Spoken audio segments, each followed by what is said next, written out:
Hello everyone, welcome to the Learning Science. This is me Ashutosh, and today we are going to discuss communication lecture 4, that is important terminologies, means important basic terms of unit communication. Communication के वो words जो communication unit को एक moderate level से easy level पे लाते हैं। तो चलिए शुरू करते हैं। सबसे पहले हम देखते हैं असिंक्रोनस कम्युनिकेशन। असिंक्रोनस कम्युनिकेशन देख के एक हैवी वर्ड लग रहा है और लग रहा है कि इसका मीनिंग क्या होगा क्या नहीं होगा। तो सबसे पहले हम देख लेते हैं असिंक्रोनस कम्युनिकेशन अपने ही सिंक्रोनस कम्युनिकेशन का अपोजिट है। सिंक्रोनस मतलब सिंक्रोनस को एक छोटे से वर्ड सिंक से लीजिए। सिंक का क्या मतलब होता है? टू मैच अप टुगेदर, मतलब किसी एक टाइम पे चीज़ों को मिला देना बोलते हैं सिंक। तो इसका जस्ट अपोजिट हुआ असिंक, मतलब अलग अलग टाइम पे होना, एक साथ कैच ना हो पाना। Asynchronous communication when you send a message without expecting an immediate response, मतलब आपने किसी को मैसेज किया या किसी से इंटरेक्शन करने की कोशिश की और वो तुरंत फीडबैक मतलब तुरंत रिस्पॉन्स आपको नहीं दिया, रिप्लाई करने में लेट हो रहा, तो वहाँ होगा असिंक्रोनस कम्युनिकेशन। मतलब तुरंत जो इंटरेक्शन की प्रोसेस है कंप्लीट नहीं हुई, आपने कोई मैसेज भेजा उसके बाद आपको वेट करना पड़ रहा है कि रिसीवर कोई फिर रिस्पॉन्स देगा, फिर मैं उसके बाद से फीडबैक दूंगा, फिर ये कम्युनिकेशन प्रोसेस अच्छे से चलेगी। तो ये प्रोसेस लेट टाइम लगता है, मतलब ये बेसिक समझे पीरियड ऑफ टाइम।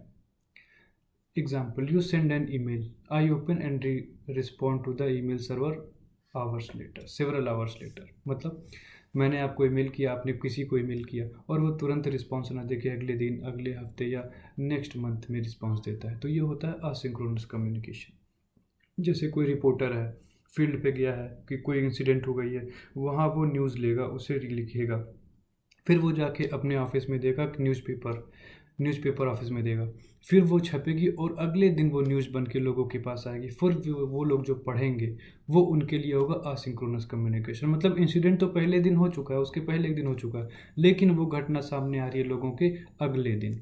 तो ये हुआ असिंक्रोनस कम्युनिकेशन। एक टाइम लेके जब कम्युनिकेशन प्रोसेस कंप्लीट हो तो वो होता है asynchronous communication. Contrary to this synchronous communication, when you send a message and recipient process the information and response immediately, मतलब जब कोई इंसिडेंट होता है तो उसके लिए जो कम्युनिकेशन प्रोसेस होती है वो तुरंत इमीडिएटली वो कंप्लीट होती है। मतलब जैसे कोई सेंडर ने किसी को मैसेज भेजा, अब रिस्पॉन्ड जो रिसीवर है वो तुरंत रिस्पॉन्ड किया, फीडबैक दिया, फिर ये जो कम्युनिकेशन होती है वो होती है सिंक्रोनस कम्युनिकेशन। एज एग्जांपल देखते हैं, like meeting, in person communication like meetings are example of purely synchronous communication. मान लीजिए कोई सेमिनार हो रहा है या कोई प्रोग्राम होने वाला है किसी स्कूल में, उसको लेके जो प्लानिंग होती है थोड़े दिन पहले, एक दिन पहले, 2 दिन पहले, वो सारे मेंबर्स जो बैठ के मीटिंग करते हैं कि क्या होना होगा, वो अगर पर्सन ए बोला उसमें फिर पर्सन बी बोलेगा, पर्सन सी बोलेगा, हर कोई एक दूसरे की बात का फीडबैक रिस्पॉन्ड देगा, वो तुरंत इमीडिएटली जो कम्युनिकेशन पूरी हो जाती है वो होती है सिंक्रोनस कम्युनिकेशन। फिर नेक्स्ट टर्म है ब्रेन स्टॉर्मिंग। ब्रेन स्टॉर्मिंग एक हैवी वर्ड है, इसको समझने में लगेगा कितनी मुश्किल वर्ड है, कितना मुश्किल इसका मीनिंग होगा, बट ब्रेन स्टॉर्मिंग मतलब एक बहुत ही ईजी सा इसका मीनिंग होता है। A technique designs to foster group productivity by encouraging interacting group members to express their ideas in a non critical fashion. मतलब जैसे किसी को आपने एक टॉपिक दे दिया, जैसे मान लीजिए कोई स्पीच होने वाली है, कोई आपका एक ग्रुप है, आपके ग्रुप में से कोई एक बंदा जो स्पीच प्रिपेयर कर रहा है कि इस दिन इस टॉपिक पे 26 जनवरी को एक स्पीच देनी है उसको, तो उसको कुछ पॉइंट्स, कुछ चीज़ें जो अपनी स्पीच में शामिल करनी होंगी, अगर उसको समझ नहीं आ रहा, वो आपसे डिस्कस करना चाह रहा होगा, तो वो पूछेगा 26 जनवरी से रिलेटेड कोई चीज़ें बताओ। आपके ग्रुप में 7-8 लोग हैं, तो हर कोई अपने हिसाब से जो उसको जो नॉलेज होगी वो बताएगा, एक बंदा बताएगा, दूसरा बंदा बताएगा, तीसरा बंदा बनाएगा। तो उस टॉपिक पे एक अच्छी सी जो भी नई नई नॉलेज मिलेंगी उन सबको एग्रीगेट एक्यूमुलेट करके जब वो अपनी स्पीच बनाएगा तो वो एक प्रॉपर प्रोडक्टिविटी, यहाँ जैसे लिखा foster group productivity by encouraging interacting group. जब सारे लोग मिल के किसी टॉपिक पे एक इंटरेक्टिव सेशन के द्वारा जब कम्युनिकेशन करेंगे तो वो होता है ब्रेन स्टॉर्मिंग। मतलब एक साथ कई सारे लोग बैठे होंगे, एक टॉपिक होगी और लोग अपने नॉलेज के हिसाब से उस टॉपिक पे जो भी बोलेंगे और उस ग्रुप की प्रोडक्टिविटी बढ़ाएंगे, वो होता है ब्रेन स्टॉर्मिंग। है chronomics. Chronomics is the study of how time is used in communication. मतलब इसका मतलब होता है the study of role of time in the communication. मतलब कम्युनिकेशन में टाइम का क्या इंपॉर्टेंस होता है, वो इसके बारे में जब हम पढ़ते हैं तो उसे बोलते हैं क्रोनोमिक्स। जैसे time can be used as communication tool in many ways, from punctuality to expectations around waiting and response time to general principles around time management।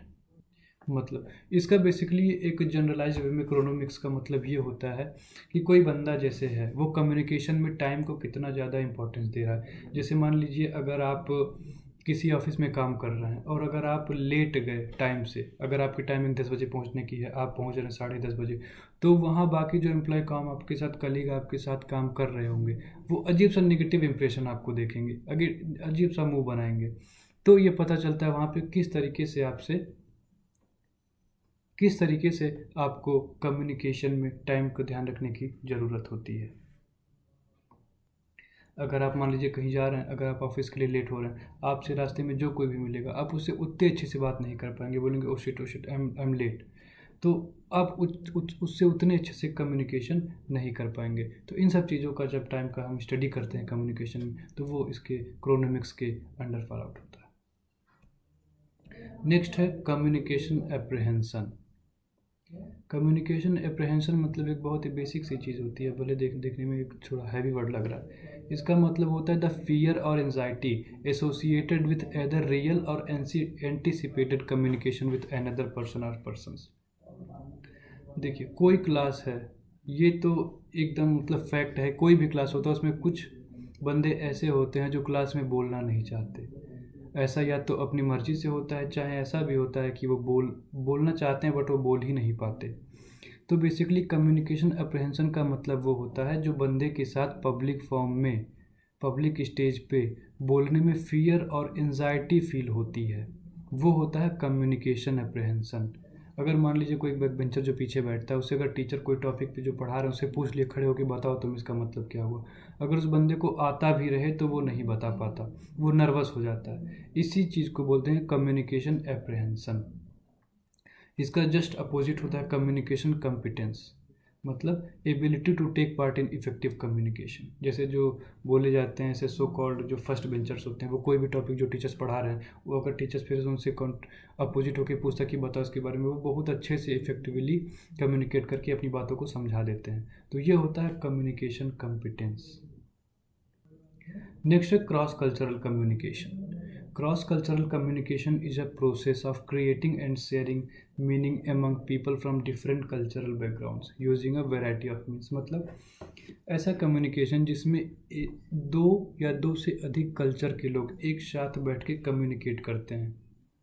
जैसे मान लीजिए कोई MNC है, मल्टीनेशनल कंपनी, वो जापान की है, उसका एक फ्रेंचाइजी यहाँ इंडिया में है, वहाँ का कोई एम्प्लॉय यहाँ के नेटिव लोगों से जब वो बात करेगा, उसकी कल्चर एकदम डिफरेंट होती है, यहाँ की नेटिव कल्चर एकदम डिफरेंट, फिर जब वो लोग बातें करेंगे वो होता है क्रॉस कल्चरल कम्युनिकेशन। नेक्स्ट है हॉरिजॉन्टल कम्युनिकेशन। हॉरिजॉन्टल कम्युनिकेशन काफ़ी आसान वर्ड है, आपको समझ में भी आ जाएगा हॉरिजॉन्टल का मतलब क्या होता है, वर्टिकल का क्या मतलब होता है। तो horizontal communication basically also called lateral communication involves the flow of messages between individuals and groups on the same level of an organisation. Focus करने की बस यही एक लाइन है, same level of an organisation. जैसे मान लीजिए आपका कोई स्कूल है, आपका इंस्टीट्यूशन, डिग्री कॉलेज या यूनिवर्सिटी है, उसमें जब एक लेवल के लोग, जैसे मान लीजिए सारे प्रोफेसर्स का है, तो सारे प्रोफेसर्स एक लेवल में आ जाएंगे। अगर कोई डीन की मीटिंग होगी तो वो डीन एक लेवल में आ जाएंगे। अगर किसी HOD की होगी तो सारे HOD एक लेवल में आ जाएंगे। मतलब अगर एक प्रोफेसर दूसरे प्रोफेसर से बात कर रहा है, सेम लेवल के लोग, तो उसे बोलते हैं हॉरिजॉन्टल कम्युनिकेशन। एक HOD दूसरे HOD से बात करेगा, वो होता है हॉरिजॉन्टल कम्युनिकेशन। आप अगर अपने क्लासमेट से बात कर रहे हैं तो वो होता है हॉरिजॉन्टल कम्युनिकेशन। ठीक इसका अपोजिट होता है vertical communication. Communication where information और मैसेजेस फ्लो बिटवीन और among the subordinates and the superiors of the organisation. मतलब यहाँ ध्यान फोकस करने वाली बात है सबऑर्डिनेट्स एंड सुपीरियर। मतलब जब कम्युनिकेशन एक लेवल से दूसरे लेवल के बीच में होता है, सबऑर्डिनेट सुपीरियर्स के बीच में होता है, वो होता है वर्टिकल कम्युनिकेशन। आपकी बात हो रही है किसी प्रोफेसर से, वो हुई वर्टिकल कम्युनिकेशन। किसी प्रोफेसर किसी एचओडी से बात कर रहा है, वो हो गई वर्टिकल कम्युनिकेशन। किसी 6th क्लास के बच्चे की कम्युनिकेशन हो रही है, इंटरेक्शन हो रहा है 8th क्लास के बच्चे से, ये हो गया वर्टिकल कम्युनिकेशन, जिसमें फ्लो, डायरेक्शन ऑफ फ्लो होता है अपवर्ड और डाउनवर्ड। नेक्स्ट टर्म है हमारा hot media and cool media. Hot media are high definition because they are rich in sensory data. Cool media are low definition because they provide less sensory data. इसका मतलब होता है cool media are those that require high participation from users and whereas hot media are low in audience participation due to their high resolution or definition। जैसे media example तौर पे देखते हैं such as print, photographs, radio and movies, ये सारी media एक hot media के under में आएंगे। जैसे मान ली इसमें पार्टिसिपेशन जो यूज़र होता है उसका पार्टिसिपेशन अगर नेग्लिजिबल भी रहे तो भी चीज़ें समझ में आती हैं। बट दूसरी ओर अगर कूल मीडिया, इसमें जो यूज़र है उसका इन्वॉल्वमेंट काफ़ी ज़्यादा होना चाहिए, फिर वो चीज़ें उसको अच्छे से समझ में आती हैं। जैसे कार्टून्स हो गए, स्पीचेस हो गए, उसको समझने के लिए हमें एक फोकस करना पड़ता है। तो ये सारी चीज़ें कूल मीडिया कहलाती हैं। नेक्स्ट टर्म है hypodermic needle model. The hypodermic needle model also known as the hypodermic syringe model, transmission belt model और magic bullet theory is a model of communication suggesting that an intended message is directly received and wholly accepted by the receiver। इसको हम ऐसे समझते हैं जैसे एक sender है ए, वो कोई मैसेज कन्वे करना चाहता है अपने रिसीवर बी को।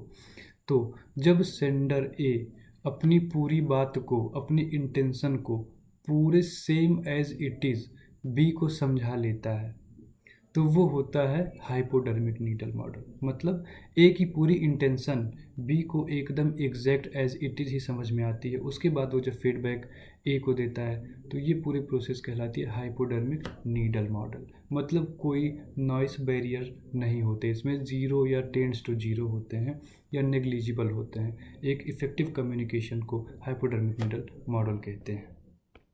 फिर नेक्स्ट है काइनेसिक्स। ये काफ़ी इंपॉर्टेंट टर्म है, ये 2-3 बार आ चुका है पिछले प्रीवियस ईयर क्वेश्चंस में। तो काइनेसिक्स होता है the study of the way in which certain body movements and gestures serve as a form of non verbal communication. The study of the way in which certain body movements and gestures serve as a form of non verbal communication. मतलब ये होता है, इसका मतलब interpretation of body motion communication such as facial expressions and gestures, non-verbal behavior related to a movement of any part of the body or the body as a whole। जैसे आप अगर समझ लीजिए नॉन वर्बल कम्युनिकेशन, जब आप किसी से बात करते हैं तो आपका फेशियल एक्सप्रेशन, जब आप अपने फेशियल एक्सप्रेशन से उसकी रिप्लाई देते हैं, उसकी बात का उसको फीडबैक देते हैं, या अपने हाथ से ऐसा इशारा किया जो आप फीडबैक के तौर पे अपने सेंडर आर्क हो गया, तो उसे हम काइनेसिक्स बोलते हैं। मतलब बिना कुछ बोले, स्पोकन और रिटन, आप अपने फेशियल एक्सप्रेशन, अपने बॉडी मूवमेंट, जेस्चर से आप उसको रिप्लाई देते हैं, वो होता है काइनेसिक्स। फिर नेक्स्ट है हमारा latent public. Latent public people who are not aware of existing problems. मतलब एक तरीके से अनअवेयर पीपल, आपके सराउंडिंग, आपके आसपास क्या चीज़ें हो रही हैं, क्या कम्युनिकेट हो रहा है, आपको ऐसा कुछ पता ही नहीं चल रहा है, तो वो होता है लेटेंट पब्लिक। ये अवेयर पब्लिक का एकदम कंट्री अपोजिट टर्म है। फिर हमारा है next term Meta communication. Meta communication the process of communicating about communication. मतलब जब हम कम्युनिकेशन के बारे में ही बात करते हैं तो वो होता है Meta communication. Meta communication are basically secondary communications modifying the meaning of the primary communication। मतलब इसका मतलब ये होता है कि ये एक तरीके से वर्बल या नॉन वर्बल कम्युनिकेशन होते हैं, जो मेन कॉन्टेक्स्ट होता है कम्युनिकेशन का, उसमें ऐड होके उसके मीनिंग को, उसके कॉन्टेक्स्ट को और अधिक सॉलिड कंक्रीट बनाते हैं, वो होता है मेटा कम्युनिकेशन। जैसे मान लीजिए अगर आप किसी शॉप पे गए, आपने फ़ोन ख़रीदा, तो नॉर्मल सी बात है, वो आपको फ़ोन देगा और आप फ़ोन चलाना जानते हैं, हल्की सी बताएगा यूज़ करने का तरीका, और आप फ़ोन लेके वापस आ गए। तो ये तो नॉर्मल सी बात है, बट ऐसा होता नहीं है। होता क्या है, जब आप फ़ोन ख़रीदने जाएंगे, वो बंदा आपको फ़ोन देगा, उसके बारे में आपको समझाएगा, फिर आपको एक्सेसरीज सामान देगा, उसमें फिर मैनुअल यूज़ करने के होंगे, कई सारी चीज़ें होंगी। वो जो सारी चीज़ें होती हैं, वो आपके इस प्रोसेस को, फ़ोन लेने, ख़रीदने और वापस आने की चीज़ को और अधिक कंक्रीट फॉर्म प्रोवाइड कराती है। वो होती है Meta communication. Meta communication means होता है बेसिकली सेकेंडरी कम्युनिकेशन, जो हमारे मेन कॉन्टेक्स्ट को और अधिक कंक्रीट फॉर्म प्रोवाइड कराती है। फिर नेक्स्ट हमारा proxemics, the branch of knowledge that deals with the amount of space that people feel it necessary to set between themselves and others. So basically इसका मतलब ये होता है, जब दो या दो से अधिक लोग आपस में बात करते हैं तो उनके बीच में स्पेस कितना है। जब हम इसकी स्टडी कम्युनिकेशन में करते हैं तो वो प्रोक्सेमिक्स आता है। जैसे एक थियरी है जिसमें नॉर्मली ये कहा जाता है कि एक इंटीमेट स्पेस होता है, इसमें अगर दो लोग बातें कर रहे हैं तो 1.5 फीट के बीच की उनकी मैक्सिमम दूरी होती है। इस सिचुएशन को कहते हैं इंटीमेट स्पेस। फिर इसके बाद आता है पर्सनल स्पेस, जब दो लोग ऐसे इंटरेक्ट करते हैं कि उनके बीच की दूरी 4 फीट तकरीबन होती है, तो वो होता है पर्सनल स्पेस। उसके बाद फिर आता है सोशल स्पेस, जब दो या दो से अधिक लोग आपस में इंटरेक्ट करते टाइम ऐसी स्पेस बनाते हैं जिसमें से 12 फीट मैक्सिमम दूरी होती है, वो होता है प्रोक्सेमिक्स। पब्लिक स्पेस, जब दो या दो से अधिक लोग ऐसा बात करते हैं कि उनके बीच में टोटल डिस्टेंस 25 फीट्स या इससे ज़्यादा होता है, वो होता है पब्लिक स्पेस। मतलब अब अगर आप किसी अपने दोस्त से बात कर रहे हैं तो ज़रूर वो आपका पर्सनल स्पेस इंटीमेट स्पेस हो सकता है, मतलब 1.5 फीट या मैक्सिमम 4 फीट। तो वो ऐसे ही आपके दूसरे बंदे से आपका रिलेशन कैसा है, ये आपके उसके द्वारा आपसे और उसके बीच में हो रही कम्युनिकेशन के बीच बनी हुई दूरी ही होती है। और जब हम इसका स्टडी करते हैं तो वो होता है प्रोक्सेमिक्स। नेक्स्ट है हमारा haptic communication. Haptic communication is a branch of non verbal communication that refers to the ways in which people and animals communicate and interact via sense of touch. इसका focus चीज़ करने का एक word है sense of touch. मतलब जब दो या दो से जब बातें कर रहे हों तो वो एक दूसरे को किस तरीके से टच करते हैं, इसकी स्टडी जब हम करते हैं तो वो होता है हैप्टिक कम्युनिकेशन। जैसे बिजनेस फॉर्मल मीटिंग ले लीजिए, एक दूसरे से उन्हें हैंड शेक करते हैं। अगर आप अपने दोस्तों से बात कर रहे हैं, उनके पीठ पे, उनके सर पे कहीं भी हाथ पैर मारते हैं, तो ये भी एक तरीके से टच होता है। फिर होता है एक पब्लिक स्पेस, वहाँ लोग एक दूसरे से हाथ जोड़ के या किसी भी तरीके से अपना एक दूसरे से बात करते हैं, वो होता है अलग तरीके का, वो एक्सप्रेशन होता है, नॉन वर्बल कम्युनिकेशन होता है। इससे एक मैसेज आता है जो नॉन वर्बल कम्युनिकेशन के फॉर्म में ही होता है। ये सारी चीज़ें जब हम जब स्टडी करते हैं कम्युनिकेशन में सेंस ऑफ टच को ध्यान में रखते हुए, तो वो होता है हैप्टिक कम्युनिकेशन। नेक्स्ट है ग्रे पॉइंट कम्युनिकेशन। जैसे मैंने आपको पहले ही बताया था, आप जानते, grey point communication basically it means a informal communication, a communication held without following a recommended structure in an organization is informal communication। मतलब ऐसा कम्युनिकेशन जिसके कोई पहले से प्री प्लान्ड, प्री डिटरमाइंड चीज़ें ना हो, ऐसा कोई फिक्स टाइम ना हो कि इस टाइम पे होगा, क्या क्या कॉन्टेक्स्ट होगा, क्या क्या वर्ड सिलेक्शन होगा, ऐसी कुछ भी फिक्स चीज़ें नहीं होती हैं। वो होता है grey point communication. Think of the lunch meeting you attended with your team.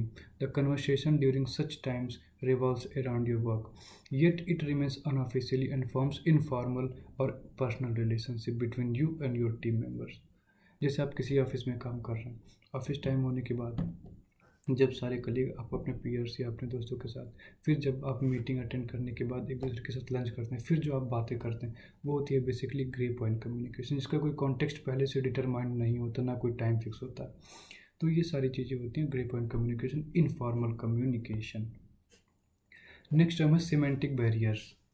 The semantic barriers refers to the misunderstanding between the sender and the receiver arising due to the different meaning of words. मतलब कोई sender है वो अपनी बातें message convey कर रहा है B को, लेकिन कुछ चीज़ें वो ऐसी वर्ड सिलेक्शन, चाहे वर्ड हो, चाहे वोकल हो या रिटन हो, अपनी ऐसी बातें बी को बता रहा, बट बी उतना कैच नहीं कर पा रहा और वो एक बैरियर की तरह काम कर रही है।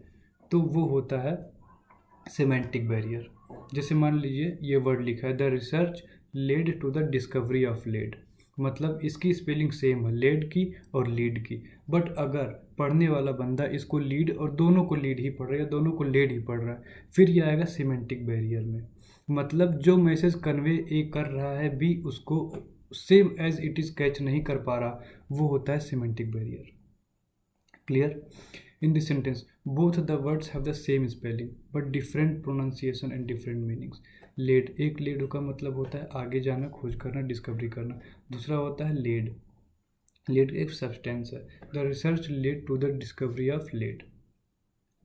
क्लियर? ये आएगा सेमेंटिक बैरियर्स। फिर लास्ट है हमारा 7 C's of communication. 7 C's communication basically ये होता है, सी वर्ड्स के 7 वर्ड्स होते हैं कम्युनिकेशन में, जो कम्युनिकेशन की फीचर्स बताते हैं कि एक कम्युनिकेशन को कैसा होना चाहिए इफ़ेक्टिव होने के लिए। तो एक इसकी थियरी है नॉर्मल, इसमें कुछ पढ़ने की ज़रूरत नहीं है, बेसिकली आप स्क्रीनशॉट या ऐसे ही देख सकते हैं। According to 7 C's communication needs to be first clear. किसी भी कम्युनिकेशन को इफेक्टिव होने के लिए उसका क्लियर होना फर्स्ट एंड फॉरमोस्ट कंडीशन है। उसका आप जो जिस लैंग्वेज का यूज़ कर रहे हैं वो बी को आना चाहिए और आप क्लियर वे में अपने मैसेज कन्वे कर पा रहे हैं। दूसरा है कंसाइज। कंसाइज मतलब होता है ब्रीफ। किसी भी चीज़ को आप जो बोलना चाह रहे हैं उसको बहुत लंबा खींचने की ज़रूरत नहीं है, इससे कोई भी बोर हो जाएगा। तो जो भी आप बोलना चाह रहे हैं उसको एक कंक्रीट कंसाइज वे में जब आप बात करते हैं तो वो कम्युनिकेशन ज़्यादा इफेक्टिव होती है। फिर थर्ड है कंक्रीट। कंक्रीट को हम यहाँ कम्युनिकेशन में एक तरीके से कह सकते हैं कंसिस्टेंट। मतलब कंक्रीट मतलब आपने जो मैसेज दिया, जो वर्ड बोला, ऐसा नहीं कि अगली बार जब आप बोलिए तो उससे हट जाएं। आपने जो बोला फिर अगली बार भी वही बोलेंगे, मतलब आपका मैसेज सेम होना चाहिए। हर बार बोलने पे हर बार अलग अलग डिफरेंट फॉर्म नहीं होनी चाहिए। तो ये एक इफेक्टिव कम्युनिकेशन का ये भी एक मेन कंडीशन है। फिर चौथा है करेक्ट। मैसेज आपका करेक्ट होना चाहिए, आप जो बोलना चाह रहे हैं उसकी एक मीनिंग निकलनी चाहिए, मीनिंगफुल होना चाहिए वो मैसेज। फिर नेक्स्ट है कोहेरेंट। कोहेरेंट मीन्स होता है well planned, so that it is a clear and sensible and all its parts go and well with each other. मतलब आप जो भी मैसेज कन्वे करना चाह रहे हैं वो वेल ऑर्डर्ड होना चाहिए, सिस्टमेटिक होना चाहिए, ऑर्गेनाइज्ड होना चाहिए। मतलब सबसे पहले क्या बोलना है, फिर उसके बाद क्या बोलना है, कंक्लूड कैसे करना है, ये सब आपके माइंड में पहले से सेटअप होनी चाहिए एक इफ़ेक्टिव कम्युनिकेशन को, प्रोसेस को कंप्लीट करने के लिए। फिर है कंप्लीट। मतलब कोई भी आप मैसेज है वो अपने आप में कंप्लीट होना चाहिए। ऐसा नहीं कि आधी अधूरी बात बोल रहे हैं और आधी अधूरी बात आप छोड़ दिए, आपके माइंड में रह गया, आप कंफ्यूज हो गए। नहीं, आपको एकदम क्लियर कट रहना है। जो भी मैसेज आप दे रहे हैं वो कंप्लीट हो और उसका पूरा मैसेज एज इट इज़ जो आप इंटेंशनली देना चाह रहे हैं वो रिसीवर बी तक पहुँचे, ऐसा होना चाहिए कम्युनिकेशन में। फिर लास्ट है कोर्टियस।